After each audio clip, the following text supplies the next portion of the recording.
Meeting ముందు మీరు ఒక 2 వీక్స్ బ్యాక్ ఒక ట్వీట్ చేశారు. కొంత డైరెక్టర్ కొద్దిగా ఇబ్బంది పెట్టాడు.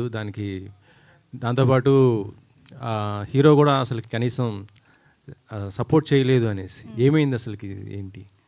సో వాళ్ళు అలానే ఎప్పుడు సెట్లో కూడా డైరెక్టర్ వాళ్ళ యాటిట్యూడ్ అలానే ఉంటుంది.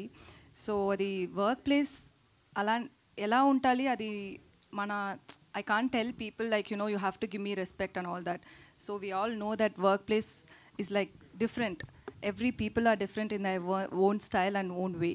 So adi naaku problem ledu, nenu work chesanu, finish chesanu. So ippudu adi oka social మీడియాలో అది తీసిని వచ్చి ఒక కాంటెక్స్ట్ ఉంటుంది కదా. చిలక అని ప్యారెట్ అని నాకు తెలుసు, అది ఒక మంచి వర్డ్ అని తెలుసు, బట్ ఏ కాంటెక్స్ట్లో అది యూజ్ చేశారో అని matters, right? So he was literally roasting our promo release అయింది ఆ టైంలో. అది కొంచెం తప్పుగా చెప్పి దాంట్లో నన్ను గురించి అని చెప్పారు. So I was like, you know, I have to stand up for myself. My self-respect is important. Nobody's going to come and ask him like, you know, ఎందుకు అలా పెట్టారు, అది తప్పు అని ఎవరు చెప్పలేదు. ఎవరు చెప్పాలి అని నేను ఎక్స్పెక్ట్ చేయలేదు. సో నేను చెప్పాలి వాళ్ళకు, అందుకే నేను అది ట్వీట్ చేశాను. నేను అంతరూ అటెన్షన్ అది తీసుంది అని నేను థింక్ చేయలేదు. నాకేమంటే నాకు వాళ్ళకు రిప్లై చేయాలి, అందుకే నేను చేశాను. సో దాంట్లో సుధీర్ గురించి నేను ఎందుకు మాట్లాడానని, వాళ్ళు ఇప్పుడు కూడా ఫ్రెండ్షిప్ మెయింటైన్ చేస్తున్నారు. అది నాకు ఎలా తెలుసు అని, వాళ్ళు సుధీర్ గారు ఇప్పుడు ఏమో ఒక పాన్ వరల్డ్ మూవీ చేస్తున్నారు. ఆ మూవీకి ఏమో ఒక ఐటమ్ నెంబర్ డ్యాన్స్కి కావాలి నన్ను అని చెప్పి ఆ టీం డైరెక్టర్ నాకు మెసేజ్ కొట్టారు. నాకేమంటే నన్ను ఐటమ్ సాంగ్కి పిలిస్తుంది నాకు తప్పు కాదు, బట్ మనకు ఒక కాన్ఫ్లిక్ట్ ఉంది అని ఆల్రెడీ తెలుసు. So wantedly you guys are like, you know, coming and poking me. That's very wrong. He knows that. Obviously they would have discussed about it with him as well, like with Sudheer as well.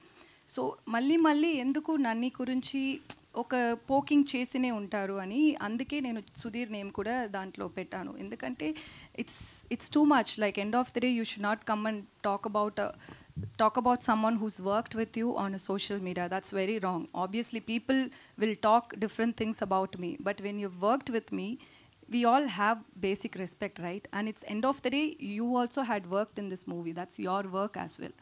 And even Sudhir Garu's movie, ఇది సుధీర్ గారు movie అంతే, సుధీర్ గారు movie ఇది కూడా. So మీ friend వాళ్ళు ఇలా గురించి ఒక ట్విట్టర్లో ట్వీట్ చేశారు.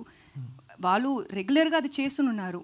వాళ్ళకు ప్రొడ్యూసర్ దగ్గర ప్రాబ్లం అంటే మీరిద్దరూ మాట్లాడండి, ఎందుకు నన్ను పెట్టి మీరు ప్రాబ్లం పెట్టినే ఉంటారని నేను అది సుధీర్ గారు నేమ్ కూడా నేను దాంట్లో మెన్షన్ చేశాను. Other than that, it's not that I was expecting his help or his support and nothing like that. It's just see, there is end of the day what is right matters. So he didn't stand up for that. That's why I mentioned that. అంటే actually ఇప్పుడు release దగ్గరకు వచ్చింది, మరి మీ ఇద్దరు chemistry ఎలా ఉండేది? అంటే సెట్స్లో మరి ఆయన కనీసం మీకు సపోర్ట్ చేయలేదంటే అక్కడ సెట్స్లో అలా కనీసం సపోర్ట్ చేయకపోతే ఆన్ స్క్రీన్ మీద కూడా దాని ఎఫెక్ట్ పడుతుంది కదా. సెట్లో నాకు ఇది షూటింగ్ చేసినప్పుడు అంతా నాకు తెలుగు అర్థం అవ్వదు. సో వాళ్ళు ఏం మాట్లాడారో ఏమో నాకు తెలియదు, బట్ నన్ను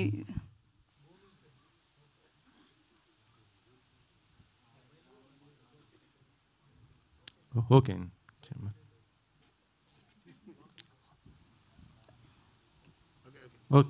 సో మర్చిపోయాను.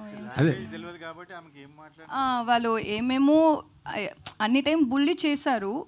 కొత్తది కదా, ఇండస్ట్రీకి కొత్తది. సో ఏమో బుల్లి చేశారు, బట్ నవ్వినే ఉంటారు. సో ఓకే అని అనుకున్నాను. But when it comes to acting and all, he'll be very serious and I will be very serious. So we had good rapport. For me, I'm honestly saying, I have no issues with the director or with the hero as well. Personal conflicts ఏం లేదు, ఇది movie గురించి ప్రాబ్లమే అంతే. So అది మాత్రమే. But సెట్లో సుధీర్ గారు, he was very nice to me, he was very kind to me. Producer గారు చెప్పండి, ప్రమోషన్స్కి హీరో సపోర్ట్